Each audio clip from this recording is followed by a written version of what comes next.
Assalamualaikum warahmatullahi wabarakatuh. Di sini saya mau menjelaskan simple future tense. Apa itu simple future tense? Simple future tense ialah merupakan tenses untuk menjelaskan suatu peristiwa yang belum mulai dan akan terjadi di masa yang akan datang. Kalimat pada simple future tense dapat ditandai dengan penggunaan kata will, shall, dan going to. Simple future tense juga digunakan untuk menyatakan suatu prediksi atau keyakinan. Pada kalimat simple future tense, kata kerja dasar verb 1 akan diikuti oleh modal auxiliary will atau phrasal modal be going to. Berikut beberapa rumus simple future tense. Yang pertama, kalimat positif. Subject plus will or shall plus verb 1 plus object, or subject plus to be SMR plus going to plus verb 1. Berikutnya kalimat negatif. Subject plus will or shall plus not plus verb 1 plus object, atau subject plus to be SMR plus not plus going to plus verb 1. Berikutnya kalimat tanya. Will or shall plus subject plus verb 1 plus object, atau to be SMR plus subject plus going to plus verb 1. Will not dapat disingkat menjadi want, sedangkan shall not dapat disingkat menjadi Contoh shan't. dari kalimat positif, Rani is going to buy book after school next week. Contoh kalimat negatif, I'm not going to play football with you again. Dan contoh kalimat interrogatif atau kalimat tanya, are they going to go to the museum next day? Berikut ini merupakan keterangan waktu yang umumnya digunakan pada simple future tense. Tomorrow, besok. Later, nanti.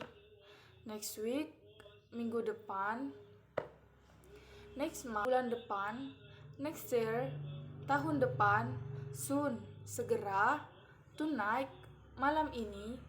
By and by, sebentar lagi. The days after tomorrow, lusa. Sebenarnya cukup mudah untuk mengingat keterangan waktunya. Waktu kejadian yang akan terjadi atau terjadi nanti merupakan kalimat future tense. Misalnya pada in this morning, in this evening, in this afternoon bisa digunakan sebagai keterangan waktu future tense jika konteksnya waktu tersebut belum terjadi dan akan terjadi. Sekarang penggunaan simple future tense. Yang pertama, menyatakan suatu peristiwa yang akan terjadi di masa mendatang. Yang kedua, menyatakan suatu yang sudah diputuskan untuk dilakukan. Yang ketiga, menyatakan suatu tawaran atau permintaan atau ajakan kepada orang lain. Yang keempat, menyatakan keputusan untuk melakukan suatu tanpa rencana. Yang kelima, menyatakan sebuah emosi atau perasaan, perbedaan will, shall, and going to. Secara garis besar, kata will, shall, and going to memiliki arti yang sama, yaitu berarti akan. Namun pada beberapa keadaan kata tersebut juga bisa berbeda arti berdasarkan konteksnya. Will or shall. Will digunakan untuk subjek I, you, we, they, she, he, it. Shall digunakan untuk subjek I, we. Menyatakan sebuah keinginan dan ketidakinginan, kemungkinan yang pasti. Menyatakan sebuah fakta atau kebenaran umum. Menyatakan sebuah janji atau menawarkan diri secara spontan. Contoh kalimatnya, I will come to your birthday party tonight. Saya akan pergi ke pesta ulang tahunmu malam ini. Selanjutnya going to. Bisa digunakan untuk subjek I, you, we, they, she, he, it.